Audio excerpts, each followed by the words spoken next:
Praise the lord. ఈరోజు దేవుని వాగ్దానము. సత్క్రియను ఓపికగా చేయుచు మహిమను ఘనతను అక్షయతను వెదుకు వారికి నిత్య జీవమునిచ్చును.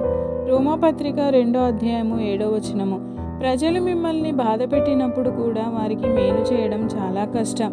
నా చిన్నతనంలో విన్న ఒక కథను మీతో పంచుకోవాలనుకుంటున్నాను. ఒకరినొకరు ద్వేషించే ఇద్దరు పురుషులున్నారు. వారిలో ఒకరు మరొకరి ఇంటి ముందు ఉమ్మివేయడం ప్రారంభించాడు.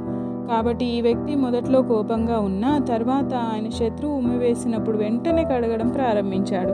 ఆ వ్యక్తి అతనిలో యేసు ప్రేమను కలిగి ఉన్నాడు. ఒకరోజు తనను బాధించే వ్యక్తి తాను చేసిన పనికి అపరాధ భావంతో ఉన్నాడు.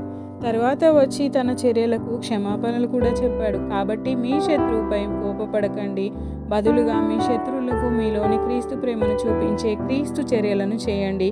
మీరు మంచి చేయడంలో పట్టుదలతో ఉండేలా చూసుకోండి. దేవుడు